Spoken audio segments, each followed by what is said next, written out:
Alors, je vais vous partager un petit peu quand même quelques points de réglementation actuelle en fait, du télétravail pour bien comprendre en fait, dans quel cadre on se situe aujourd'hui. Euh, alors, plusieurs éléments. D'abord, il faut bien avoir en tête qu'on a deux régimes. On a le privé et le public. Voilà. On a des textes qui régissent euh, bah, les postes dans le privé, hein, et puis un régime particulier pour tout ce qui est service public. Voilà. C'est important parce qu'il y a quand même des petites différences entre les deux. À savoir aussi que le télétravail existe depuis longtemps, mais il a été vraiment libéralisé en 2017 à travers ce qu'on a appelé les ordonnances Macron. C'est-à-dire qu'il y avait un accord national interprofessionnel qui existait depuis 2005, euh, mais c'était quand même assez rigide. Et on va dire que depuis 2017, vraiment pour aller vite, c'est beaucoup plus facile de télétravailler comme ça du jour au lendemain. Il suffit d'un mail de votre supérieur pour que vous puissiez télétravailler en étant couvert. Voilà, on a quelque part à travers ces ordonnances voulu faciliter le recours au télétravail. Voilà. Donc on a des accords bien sûr qui peuvent être au-delà simplement d'un mail qui sert de base hein, pour donner l'accord. On peut aller beaucoup plus loin en faisant des accords collectifs, des chartes, voilà, des, des cadres, j'y reviendrai, qui sont importants, hein, qui vont définir en fait les modalités de ce travail à distance depuis le domicile ou ailleurs. Il faut bien avoir en tête aussi que le télétravail est basé sur le bivolontariat. Voilà. On ne peut pas, une partie ne peut pas imposer à l'autre le télétravail. Autrement dit, l'employeur ne peut pas l'imposer au salarié, le salarié ne peut pas l'imposer à l'employeur. Il faut que les deux parties soient d'accord. Autre principe, c'est que le télétravail, enfin l'accord de télétravail est réversible par les deux parties, c'est-à-dire que je télétravaille, j'en ai marre, je veux revenir au bureau, et ben je peux revenir sans problème. Inversement, l'employeur qui m'a proposé de télétravailler peut revenir sur cet accord en disant maintenant, il faut que tu viennes tous les jours au bureau. Voilà, donc bivolontariat et réversibilité.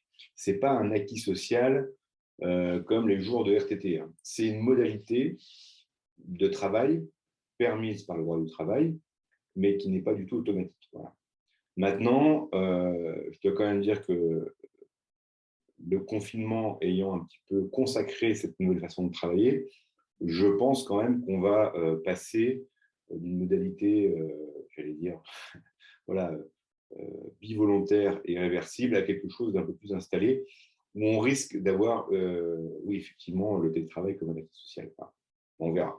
Mais en tout cas, ce n'est pas du tout un acquis social, c'est vraiment une modalité. Mais bon, les choses souvent se passent comme ça culturellement dans l'évolution des modes de travail. Alors, les droits et les devoirs sont identiques, il faut bien avoir ça en tête, c'est-à-dire c'est vraiment ISO. Vous êtes au travail, au bureau ou à la maison, droits et devoirs identiques. Les frais, point important, alors c'est possible, mais ce n'est pas obligé. Il y a quand même un flou là-dessus, c'est-à-dire que certains frais peuvent être remboursés, mais on n'a pas une obligation, enfin l'employeur n'a pas l'obligation de rembourser tous les frais. Donc c'est souvent une négociation, ce qu'il faut avoir en tête. Euh, à part bien sûr des consommables, voilà, le papier, des choses comme ça. Mais vous voyez, même la connexion Internet, c'est pas obligé qu'on la rembourse. Il faut vraiment arriver à prouver que c'est des frais en plus et c'est un petit peu des cas particuliers. Alors les équipements, généralement, ils sont donnés par l'entreprise, hein, ils sont fournis par l'entreprise, que ce soit la chaise de bureau, l'ordinateur, mais on peut aussi utiliser des équipements personnels. Voilà, tout ça est très flexible. Alors, parlons un petit peu des bénéfices. Bon, vous parlez tout à l'heure évidemment des trajets domicile-travail. Quand on fait des études, on se rend compte que ça améliore quand même le bien-être globalement des salariés, mais également des managers. On a des taux de satisfaction importants sur la qualité de vie, voilà, la qualité de vie au travail. On se rend compte qu'en fait, on a des jours d'arrêt en moins. On baisse à peu près d'un tiers les comment on appelle ça, les jours d'absence, voilà, l'absentéisme. Hein. Surtout le micro-absentéisme. Voilà. Donc, et on a plutôt une augmentation du temps de travail. Contrairement à ce qu'on pensait aussi dans les préjugés, on a une augmentation de la productivité hein, du télétravail.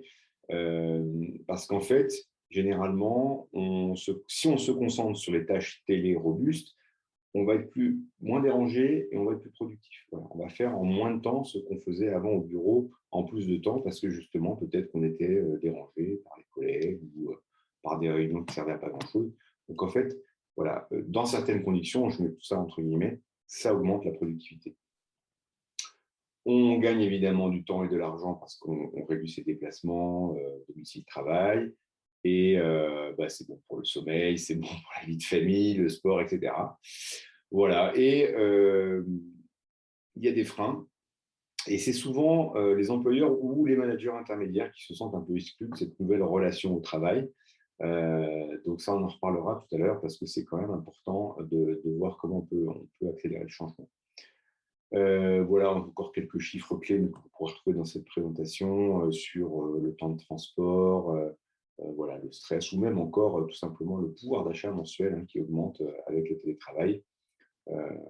Savoir quand même qu'aujourd'hui, le télétravail est majoritairement pratiqué à domicile, même s'il commence à progresser dans des bureaux mis à disposition par l'entreprise, dans des antennes qui peuvent être proches du domicile des salariés, ou encore, donc, ce que je disais, sur le coworking et les tiers-lieux. Je pense que ce sont des lieux alternatifs qui auront sans doute un avenir demain. Alors, quelques explications de texte, parce qu'il y a beaucoup de mots. Je vous l'ai cité en introduction. Le télétravail, bien sûr. Qu'est-ce que ça veut dire télé en grec? Ça veut dire à distance, donc travail à distance. Alors, on ne sait pas à distance de quoi, parce que finalement, quand je suis au bureau, que j'envoie un mail à un collègue à l'étage au-dessus, je fais du travail à distance. D'ailleurs, c'est souvent le cas. On se demande pourquoi les gens sont au bureau. Mais vous voyez, à distance, ça veut dire qu'en fait, on utilise du numérique pour envoyer quelque chose ou recevoir quelque chose. Par contre, ce qu'on appelle le télétravail en France, c'est le travail à domicile, home office en anglais, ce qui est différent. Donc, le mot télétravail en France est mal utilisé, en fait.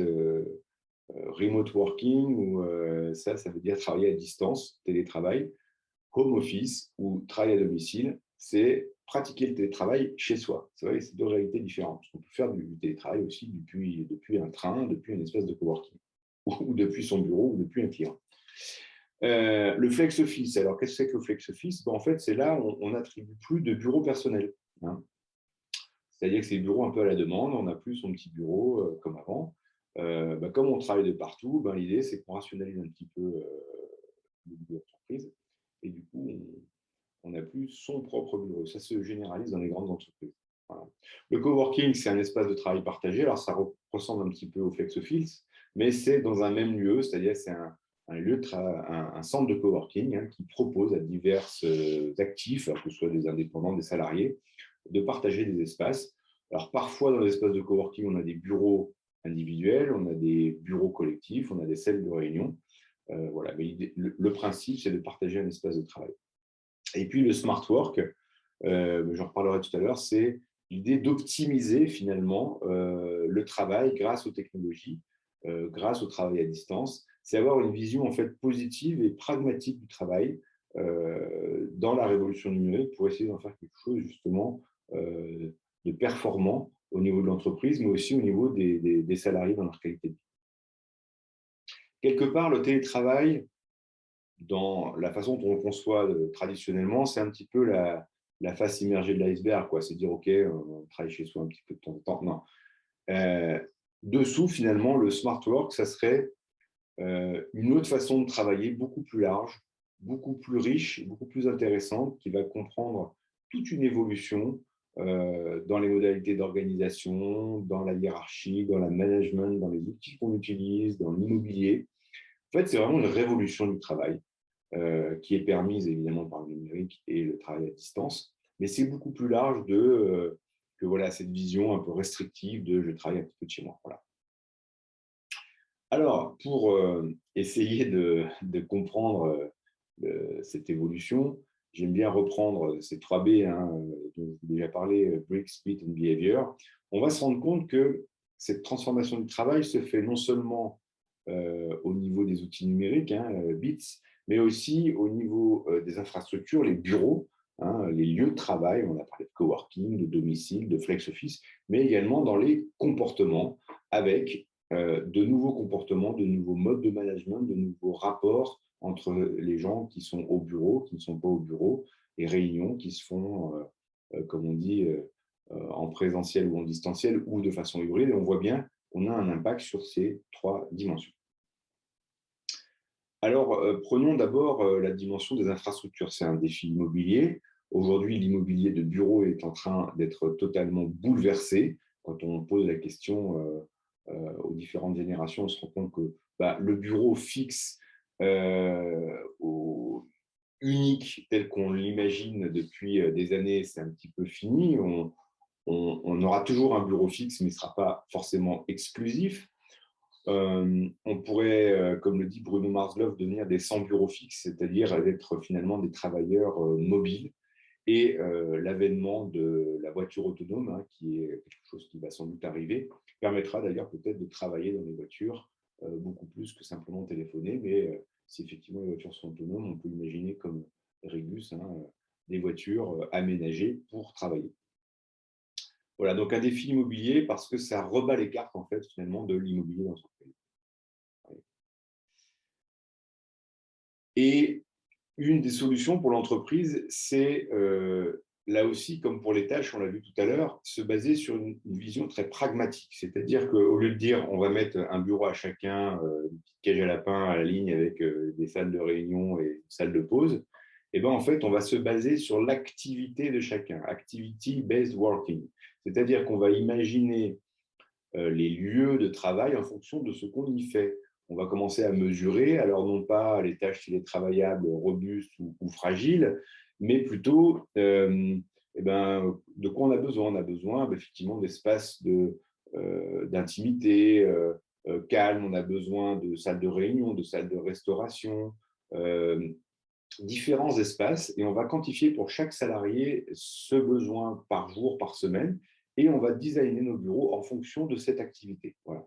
Et ce qui va quand même totalement changer la vision de l'immobilier d'entreprise. Ça permet d'avoir une vision de lieu de travail qui devienne multiple, en fait. On va avoir effectivement le siège qui, justement, peut être revu en fonction des activités qu'on va faire au siège. Qu'est-ce qu'on va faire au bureau? Qu'est-ce qu'on va faire au siège de l'entreprise par rapport à avant où on faisait tout? Maintenant, on n'est plus obligé de tout faire au siège. Et donc, du coup, on va pouvoir associer du télétravail à domicile. On va pouvoir associer du coworking.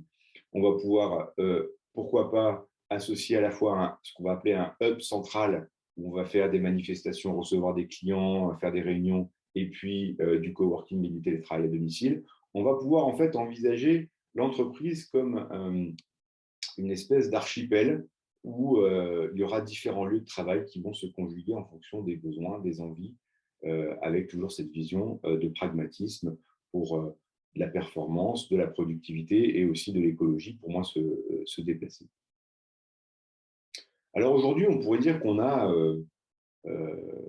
on va dire aujourd'hui, en tout cas avant cette fameuse crise, une entreprise assez classique, bon, c'est une tour de bureau ou un siège voilà, siège de l'entreprise, des bureaux. Et puis on a un petit peu de home office et un petit peu, pourquoi pas, de coworking ou de lieux distants, etc., un incubateur, enfin voilà. Et dans 10 ans, ou peut-être même avant, l'entreprise, elle va réduire son siège de bureau, vous voyez, mais peut-être qu'elle va augmenter la part du télétravail à domicile et de ce qu'on appelle le corpo working, c'est-à-dire peut-être du coworking dans des lieux de l'entreprise distants, peut-être dans des centres de coworking. En fait, voilà, cette espèce d'archipel immobilier qui est en train de devenir la norme, et qui s'est accéléré avec la crise sanitaire. Alors, le problème, c'est que quand on a cet archipel, ça va poser des nouveaux problèmes. Parce que quand on a un lieu unique, tout le monde va au même endroit de telle heure à telle heure, c'est simple. Enfin, c'est simple. Il y a des problèmes, mais c'est simple parce qu'on a une unité de temps et de lieu.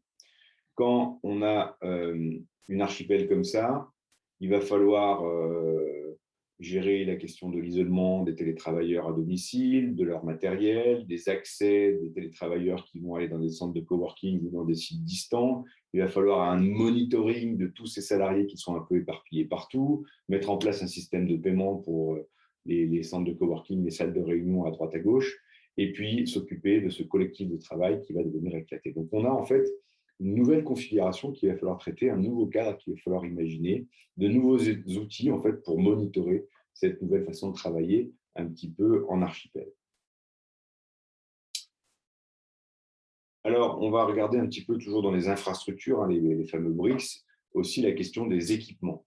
On a besoin d'équipements. Alors, vous voyez sur cette photo, on voit un double écran, on ne voit pas la chaise, mais on voit qu'il y a aussi un support de stockage externe, une lampe, enfin un cadre quand même, une table dédiée, de la lumière, c'est-à-dire on a besoin quand même d'un minimum d'équipement pour bien télétravailler, sinon le domicile n'est pas forcément le meilleur lieu. Et on l'a vu pendant la crise sanitaire, puisque là, il y avait une grande inégalité en fait, hein, entre les salariés, entre ceux qui avaient des lieux adaptés, agréables, calmes, et ceux qui avaient en gros la table de la cuisine, un tabouret et les enfants autour. Donc, c'est vraiment important, parce que c'est ça qui va aussi euh, permettre le choix entre, par exemple, le lieu principal, le domicile ou alors le coworking.